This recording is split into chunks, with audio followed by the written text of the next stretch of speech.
So steroid tablet எடுத்தால் blood pressure அதிகமாகுமா, அது ஏன் ஆகுது அப்படிங்கிறத நாம் பார்க்கலாம். ஸோ யூஸ்வலாக வந்துட்டு ஸ்டீராய்டு டேப்லெட் அப்படின்னும் போது நம்ம ஒரு எக்ஸாம்பிள் பிரெட்னிசோலோன் எடுத்துக்கலாம். பிரெட்னிசோலோன் எதுக்கு யூஸ் பண்ணுவாங்க அப்படின்னாக்கா, உங்களுக்கு ஆல்ரெடி தெரியும், அலர்ஜி கண்டிஷன், இன்ஃப்ளமேஷன், அப்புறம் ஆட்டோ இம்யூன் டிசீஸ், அப்புறம் வந்து இம்யூன் சிஸ்டம் கண்ட்ரோல் பண்ணுறது. ஸோ இதுக்கெலாம் தான் வந்துட்டு பிரெட்னிசோலோன் யூஸ் பண்ணுவாங்க.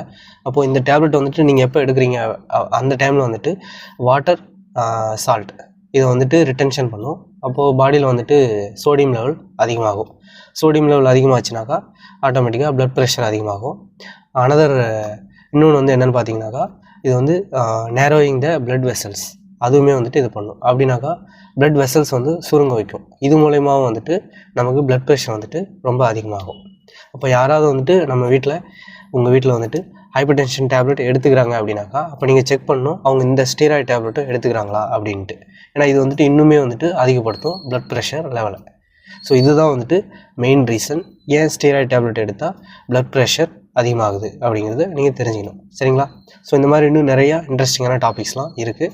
நம்ம ஃபியூச்சரில் 1 by 1 பார்க்கலாம். பிடிச்சிருந்தால் லைக் பண்ணுங்கள், ஷேர் பண்ணுங்கள். தேங்க்யூ.